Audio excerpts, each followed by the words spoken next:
Good morning, afternoon, or evening, wherever you're at, ladies and gents. I am Kura Isagami, your stuffy and slightly sneezy resident tinkerer and Medarotter here, and this is the Medarot News Network, bringing you all the latest developments and happenings with our favorite pet fighting robot series. Now, before we begin, as I mentioned, I am a little stuffy and sneezy today, as I'm pretty sure you can probably tell by the tone of my voice.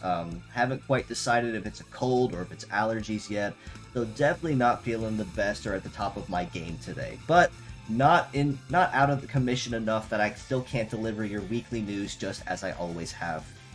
That being said, the reason why we're all here today with the Medarot news itself, it seems that Fujioka-sensei, who was in charge of the art for Answai of last week, and a lot of very well iconic designs from much earlier games, struck again with another new design that caught pretty much everybody off guard. Now, we were originally expecting, given that it was Anzuto Beetle who got the upgrade last week, that we'd be seeing a cameo stag upgrade and tune-up. Well, it seems that Mr. Fujioka-sensei had other plans in mind. Instead, this week, as we highlight the spearheading of the second half of the 3rd anniversary, we'll be seeing two tune-ups of iconic, not necessarily iconic, but lesser-known Beetle Boys, and also what seems to be a fusion dance, possibly? Well, now that I've essentially made that same connection that way, now I can't unsee it and neither can you, and we all will suffer together on it. But, jokes aside, let's go ahead and jump right into what was announced for this week, starting of course with the high-end gacha banners. Starting in the line, we have KXK02 Kroit Bison with the kit of Slash, Long Shot, Beam Sword, Biped Legs, and the leg ability of Weapon Master. Now, in a surprising turn of events, Kroit Bison is indeed capable of meta change, exchanging his kit entirely from a melee-dominated kit for a new kit of Meteor, Hyper Beam, Giga Gatling, Biped Legs, and the leg ability of Gunman, which basically makes it and takes the instance of the Hybrid Beetle motif into its purest and most literal form in this sense, given that it can basically change between melee and shooting almost at will based on the needs of battle. Now, in terms of rerun banners, we do see a rerun of the popular GWF03 White Glen with a kit of Guard Boost, Hammer, Charge Blade, Biped Legs, and the leg ability of Rush. Now, originally, when White Glen first came out, he actually did have a lot of very solid viability, especially for melee fighters with the Rush ability. But, thanks to support skills now having a massive boost to what they offer, and in this case, his Guard Boost now offering a 50% bonus instead of a 30%, that'll definitely change up the field in what he offers and just how well he can do it. Now, in addition to him, we do also see reruns of the popular Beetle Boys, particular favorites of Fujioka-sensei himself, KBT-07 Kabuto Benimaru, with the kit of Fire, Double Gatling, Biped Legs, and the leg ability of Through Shot, who serves essentially as the base inspiration for Kroit Bison's meta change form.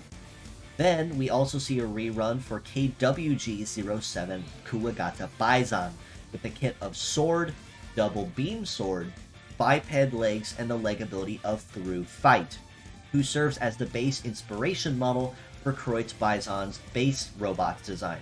Now, the reason why these two in particular are being highlighted isn't just for event bonuses and, of course, the inspiration and celebration for Kroit Bison, but also, in addition to that, they are being highlighted because they are both getting the tune-up treatment. So a lot of these bonuses include boost to armor, heating and cool, or even base power, or even some mobility or evade bonuses on top of that. So these two were already relatively solid before to a point, but these bonuses will allow them to step up toe-to-toe even with the bigger dogs, despite their rather diminutive size in comparison to other models of their respective families.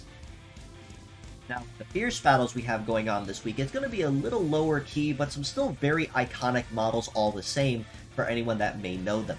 Starting the line, we have SPN-0 Float Spinner with a kit of Melee Trap, Anti-Air, Anti-Sea, Float Legs, and the leg ability of Emergency.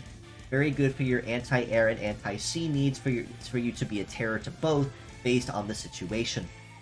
Behind her, we see KZA-01 Kaizo Korobe with the kit of Gatling, Rifle, Sword, Biped Legs, and the leg ability of Acrobatics for your very well-rounded and versatile conventional combat needs.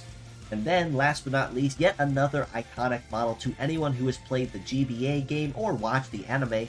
It is KIN-0 Kintaro with the kit of Press, Double Hammer, Biped Legs, and the leg ability of Endurance.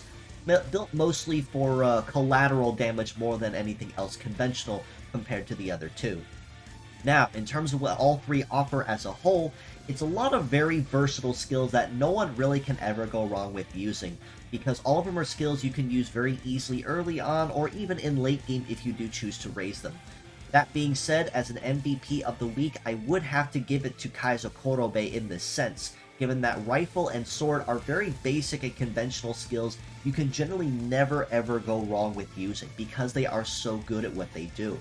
Behind him, I'd honestly have to give a close second to Float Spinner in this case, given that even if as 1-star parts they will be expensive to raise, Anti-Air and Anti-Sea are still worth having at least 1 or 2 parts of each ready on hand, just in case you will need them for a particular fight, because there are a lot of very strong and very powerful enemies that you can take down very easily just with one of these two. Now, with the event itself, they are starting it with the highlight of a new 3rd anniversary Super Invasion.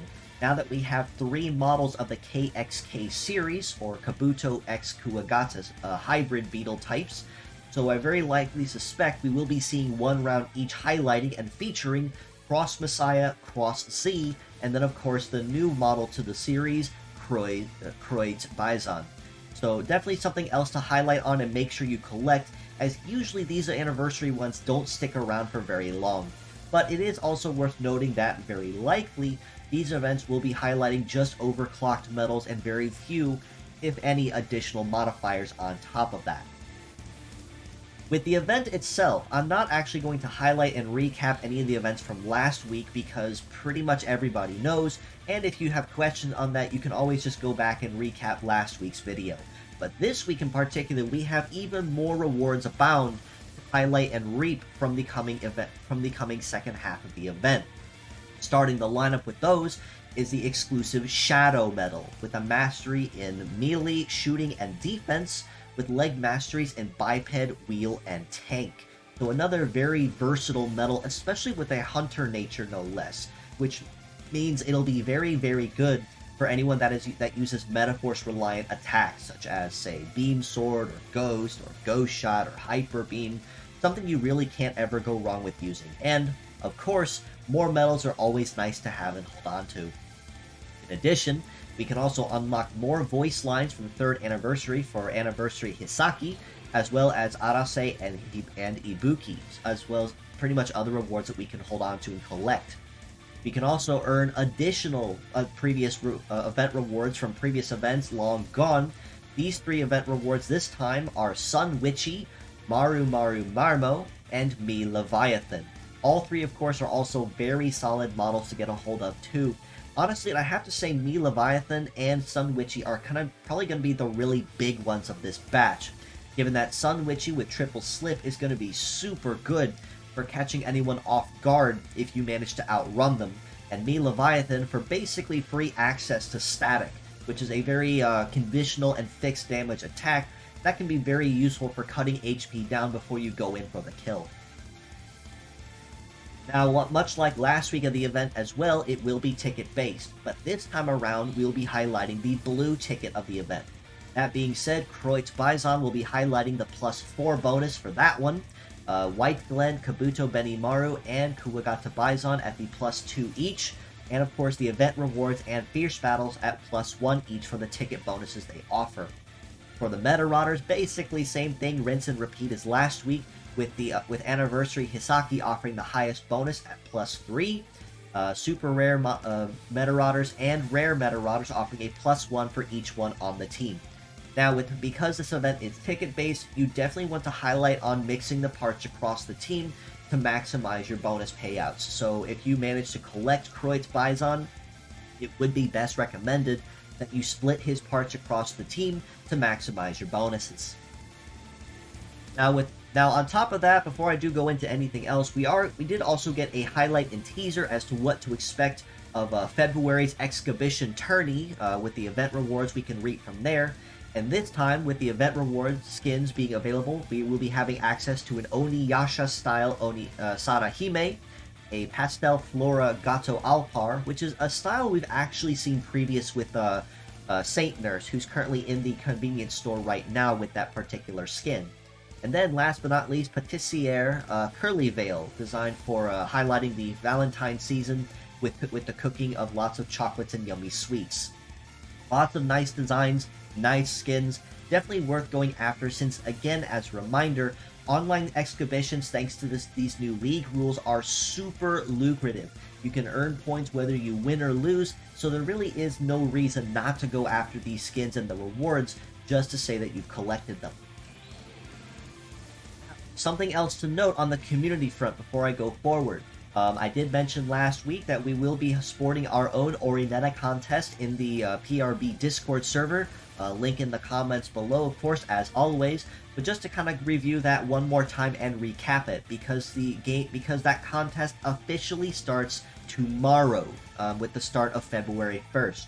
Just to kind of go over the rules briefly. There will not be a motive prompt this round, in contrast to events previously held, so go nuts with your themes. Pick an idea, build on it, and have fun. It is also worth noting that you can submit up to 3 designs into our contest. Now, just granted, if you win with one, that does not mean you can win with the others, but of course, those are just standard rules. In terms of designs, just keep them clean. We'll leave that to you in determining where that limit lies. Contest, of course, will run between February 1st and March 1st, as denoted here, and judges also may participate. This is more a personal rule for myself and everyone else who will be judging, so if you do have designs you'd like to submit, we are more than happy to see them all the same, but, of course, we just cannot pick them as finalists. That's just so that it can be fun for me too and any other judges that join, as well as any other participants that choose to submit something for it.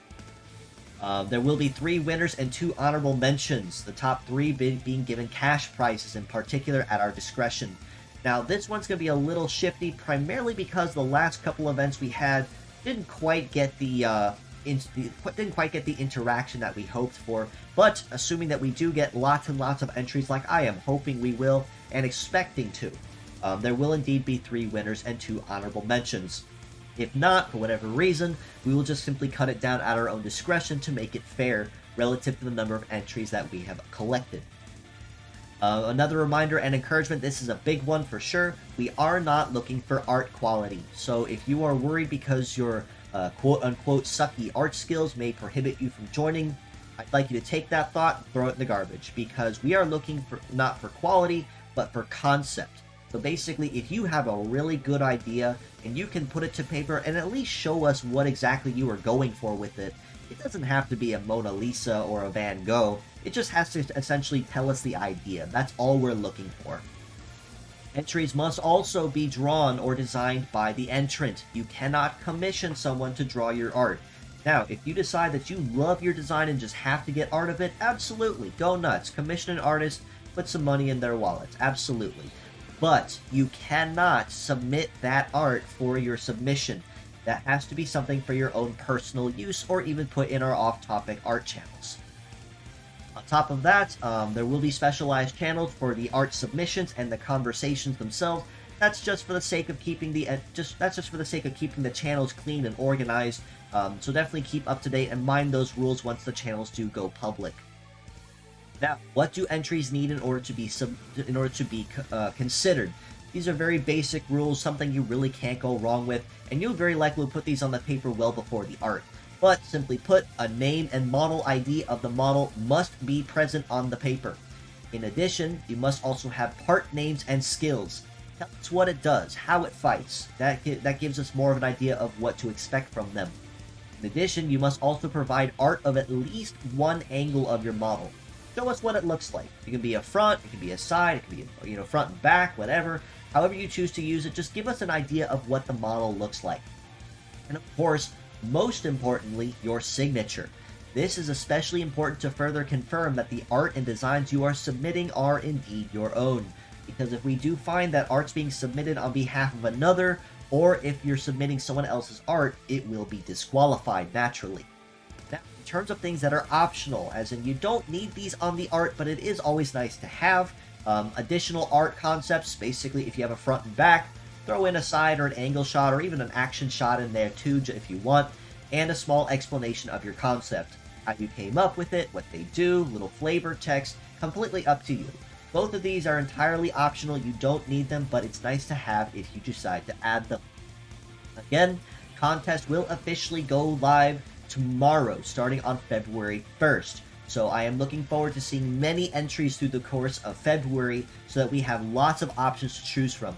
Make it hard for me, guys. I want to have a lot of entries to choose from, so it makes it really hard for me and any other judges I select to decide on our top winners. On the community front, moving forward from there, we are still always looking for translations for any translation projects, such as Medarot Reloaded or the Medarot 3 project. Lots of leaps and bounds have been made from Medarot 3, that we still have a lot of text that needs done for that. Same when it comes to chapters for the Medarot Reloaded manga. So if you do not have some knowledge in coding or cleaning or Japanese with some time on your hands, we are more than appreciative and always appreciative of any efforts you'd be willing to provide to help see these projects to completion. Feel free to reach out to me or join our Discord in the link provided below and just ask around. We'll get you in touch with the right people and get you up to speed on what everything has been done, everything that still needs done up to this point. Now, the weekly art highlights here on the MNN, I did choose to highlight these two particular pieces, celebrating just kind of the anniversary and the box being highlighted in it for Medarot S. Starting with this piece here by Twitter user Gonkria, I do hope I did pronounce that correctly, highlighting the two Beetle boys themselves, Benny, Maru, and Bison, with some rather interesting backstories that those two have come from and just where they debuted from. And then, of course, this piece here by Twitter user Koichi129, highlighting a very nice piece of Answai, kind of highlighting the first of the first few pieces I've actually seen of fan art around Answai. Wonderful work to the both of you if you are watching me, and for anyone else that's watching me that would like to see more Medarot art in your feed, definitely give both of these people a follow. You will not be sorry seeing more of their art in your feeds. Aside from all that, I do believe that covers everything for this week's episode. So as always, I do appreciate you all for stopping by just as you always do. That being said, if you'd like to know more, you can follow us below on Facebook at the Medarot News Network page or the Metabots Forever communities on there. You can also join us in our Discord in the link provided in the comments below. This will be the even closer ear to the ground on the action. New merchandise, new games, my weekly episodes, fan art.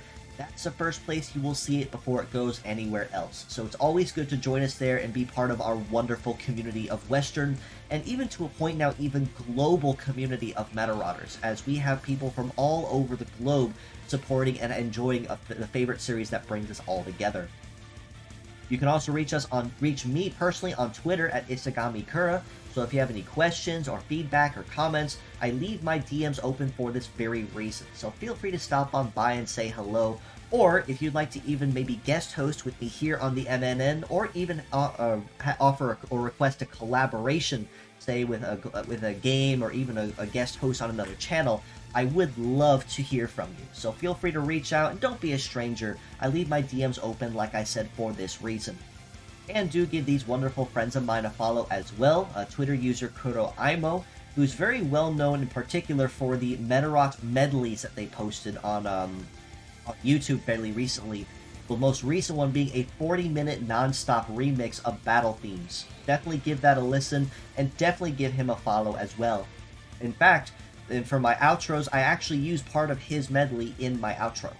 In addition, do also give Medarotter Lux a follow as well, who likes to do a lot of outside looking in recordings and reportings on just how they feel Medarot S is behaving, overall feel or reception of games of the updates or collaborations.